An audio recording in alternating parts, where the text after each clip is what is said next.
It's a country desperate for jobs because of an unemployment rate as high as 67% among young people. You find these humans in the loop not only here in Kenya, but in other countries thousands of miles from Silicon Valley. Here we are, world, getting ready to go into 2025. And why not implement another form of slavery for the masses, starting in Africa and, well, other vulnerable countries? Well, they're doing it. You're going to want to hear this, ladies and gentlemen. Please like, subscribe, grab yourself a drink, click that notification button so when we get information out, you can get information in. Let's dive in. Often countries with large, low-wage populations, well-educated but unemployed.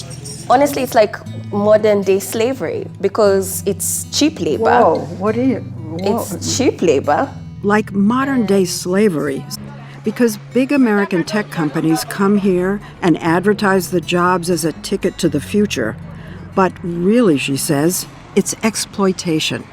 We ask ourselves, because we have to know, how was it that the West was able to colonize and enslave to construct their own agenda on what they wanted the world to look like? Well, we see that, and we've seen it really recently in the world with big tech companies and poor leadership literally taking the same bait that was taken hundreds of years ago from the globalist elites and the Westerners. The most recent example, very up to date, is when President Ruto of Kenya went to the United States, and literally we saw it happening right before our eyes. Another scheme that was painted this beautiful picture for an African leader to take the bait. Ladies and gentlemen, check this out. And let me know what you think. Comment down below. The government has been courting tech giants like Microsoft, Google, Apple, and Intel to come here, promoting Kenya's reputation as the Silicon Savannah, tech-savvy and digitally connected. The president has been really pushing forward opportunities in AI. President? Yes, our president Ruto? Yes. In pressing for more free, more just societies in both of our countries. It's the same spirit that unites Kenyans and Americans today. To every limit that our people have already surpassed, to the limits that we will exceed together.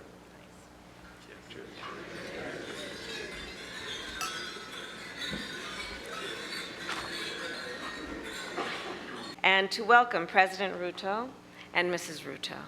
And last year, I had the good pleasure of visiting the continent, which brings me to Kenya, Mr. President. No country on the continent more embodies this spirit of innovation than Kenya. Kenya, as many here know, has Silicon Savannah, a $1 billion technology ecosystem confronting challenges that range from the climate crisis to financial inclusion to healthcare. And to make healthcare more accessible and affordable, AI is now being used for medical image scans, and chatbots are providing healthcare advice.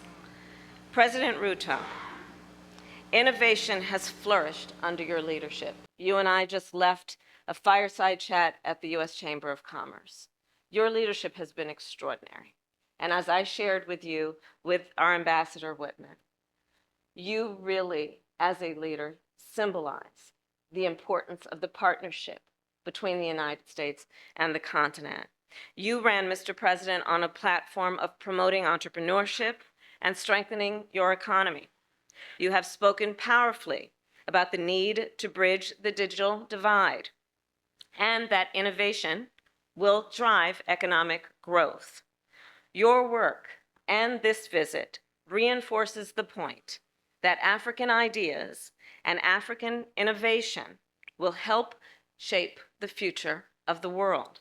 And so I will raise a glass and ask all to join to the U.S.-Kenya partnership and in celebration of our network of mutuality.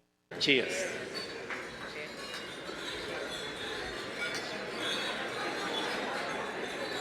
And during this moment, I, along with millions of Africans out there, were looking at it like, where is this unholy alliance leading to? Because something just seemed way off. You know, when the Lord says there is nothing hidden that will not be revealed? Well, we knew that. So there was an exposing coming out in this setting that he was in the United States with Biden and Kamala and Meg Whitman and Blinken and a bunch of other very woke people and stuff like that. Just a weird setting that was happening and going on. And people are like, okay, this isn't good. Something about this just seems very evil. Let's get to that part, because here we are almost a year, maybe has been almost a year since that meeting took place. And now we're having sweatshops, slave shops is what they're calling it, in Kenya, not only messing with the Kenyan economy, but messing with Kenyans' minds. So in his drive to lure the tech giants, William Ruto has been offering financial incentives with lax labor laws. And here's the big catch-22 of it all. The workers aren't hired by big companies. Instead, they're just temporary hires, expendable, cheap hires from outsourcing firms that protect the larger companies that receive the benefits of their labor. And these are billion-dollar companies. Most of these outsourcing firms that are doing the hiring of Africans in this case are charging Google or Meta or one of the multi-billion-dollar companies $12.50 an hour for each employee per hour. And then they give the employee $1.50 to $2 an hour for the African employees, turning a profit of about $10 an hour for every hire. That's ridiculous. I'll use the fun words they use, but it doesn't seem very transparent or diverse or equitable or inclusive or sustainable for an African worker looking to build a future or support a family. It's a trick. It's a scheme, an illusion given to the masses with word salads of fairy dust and wizards by a cabal of bureaucrats who have lived off this system for far too long. But what can Africans do? What would anyone do when they're facing desperate times? It's work for peanuts and a shack or starve on the streets. Well, anyone would take the former of those two choices. So here's your $1.50, $2 an hour. And oh, by the way, let's not forget, that's before taxes get taken out. And we all know that Ruto really tried to include on this mega taxes. Open Sama source. This is his gig. Here we are, February 27th, this came out. In the company of the Prime Minister of Ethiopia, Abiy Ahmed Ali, and his spouse, Zinash Tarachu, officially opened the Samasource Kenya EPZ Limited Nairobi Delivery Center. Prime Minister Abiy is on a state visit to Kenya. They're looking pretty excited about this, guys. I think they're going to be making a good bit of money, a big chunk of change. These are the people. Now we're going to go into the video that came out a while back where Ruto was encouraging Kenyans to join and hook up and sign up with Samasource. Check this out. Very good. So we use our space is called Summer App. Demonstrate using one of the tasks. So these are tasks that you get from somewhere, and then you work on it, and then Submit and.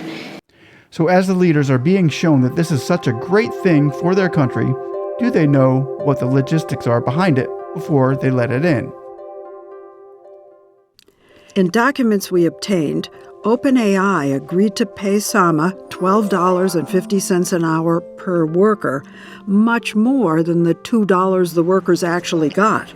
Though Sama says that's a fair wage for the region. If the big tech companies are going to keep doing this business, they have to do it the right way. So it's not because you realize Kenya is a third world country, you say, this job I would normally pay $30 in US, but because you are Kenya, $2 is enough for you. That idea has to end. Ladies and gentlemen, there are not many winners in this game, which is where the elites go up, the few, the 1%, and the rest of them, the employees, the workers, they're all down there on the bottom. This is part of the system. This is part of slavery as we know it today in 2024. And this is only the economic part. We're going to get into a really even more depth part where these employees and staff members are going through hell, literally hell, to complete this task for $1.50 to $2 an hour. Who's going to win in this game? SamaSource is going to win, of course. The government is going to win. Whoever knew this, and whoever knew that, because they're going to be taxing this, and especially if Ruto was going to impose more taxes with jobs like this, you're screwed. And also, who else is going to, the people who are in the inside scoop, SamaSource is coming out, guys, in the bureaucrats behind the scenes, invest in SamaSource. And they're going to pump their stock up with slavery and bondage like this to the people. And I want to let Africa know, it's not just Africa that's doing this. They're doing this all around the world. They do it in the United States. I have family members who have went and got a job outsourced through programs that are getting $100 an hour for their work, and they're only making $20 an hour. So it's about right. This is what they're doing, and it's not just in Africa that they're doing this, but if they're doing it at such a level of impoveration in Africa, where Americans can live on $20 an hour, not real comfortably for a lot of them, but they can get by, they can eke by, especially when you're paying $10 for a Happy Meal. So just to let you know, it's not just a enslave Africa thing, this is enslave the world thing, but mainly if we can go to those poor countries, then we can take big advantage of this. The Western system and the colonization is still at play, and it's still at large, and it's more powerful right now than it's ever been. We need to calm this down. But here we go.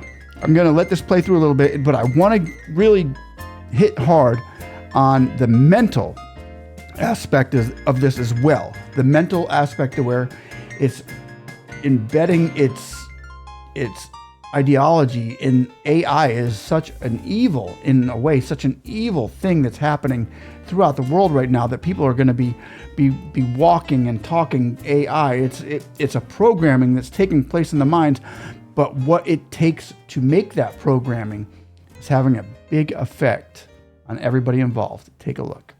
So for me, I was living paycheck to paycheck. I have saved nothing because it's not enough. Is it an insult? It is. And say Sama kept pushing them to complete the work faster. Let's say the contract for a certain job was 6 months. What if you finished in 3 months? KFC. What? We used to get KFC and Coca-Cola. They used to say, thank you. They get you a bottle of soda and KFC chicken, 2 pieces. Here we are, and we're not just talking about going out and digging a ditch, and now we're looking at AI. Your people are dealing in AI. Artificial intelligence has such an alluring name to it. You know, technology, AI. Here's what you're going to do. Here's what you're going to get.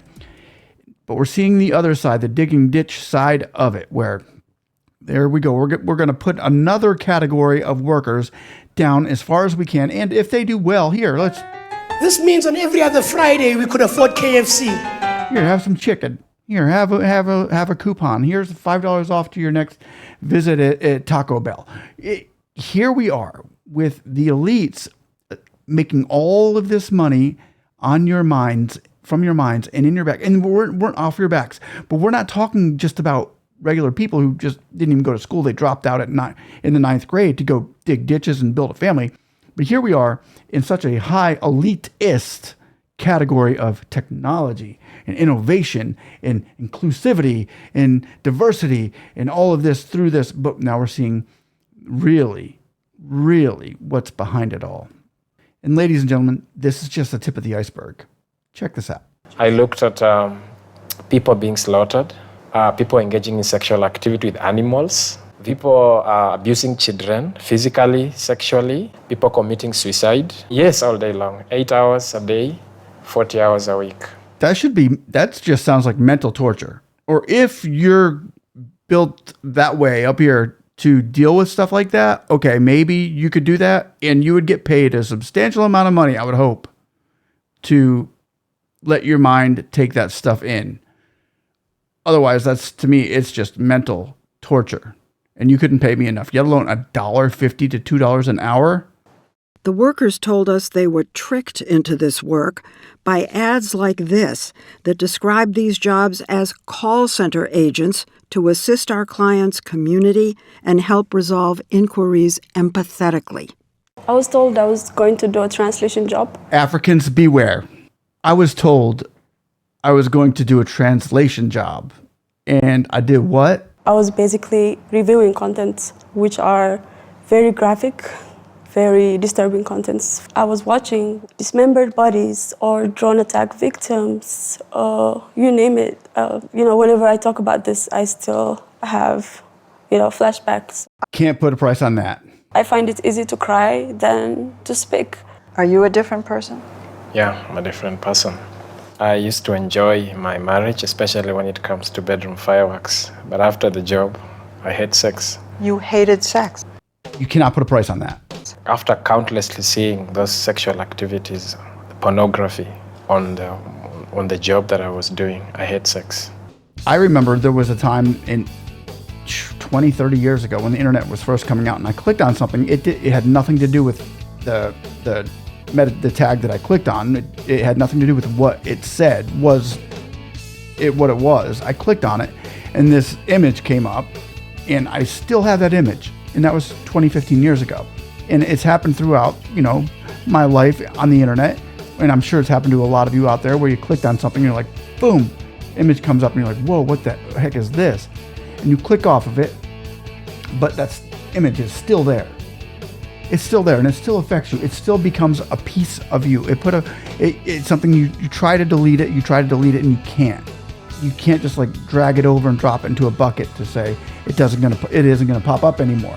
And thank God that he gives us the power to forget, because he has given us the power to forget and the power to forgive. And I have forgotten a lot of those images which I've clicked on, but these people that they have put in these situations and kind of coerced them, kind of finagled them. Oh, you're going to be doing this, but here. Now when they sit you down at the desk and it's time to work and it's time to get that check, you got to do this. It's a very manipulating system, and you just can't put a price on that. So now we can see the depths of what is really happening here, and who is this going to benefit off of the backs and the minds of the lower income poverty people, so that the rich and the wealthy and those elites who can afford to get these programs and things like that, or going to make money on it, get to eat the riches of this from the minds of people who are less fortunate. Speak out. Let your voices be heard. And let me know what you think about this video. We love you. One love. Jesus is Lord. And we will see you on the next one. Bye-bye.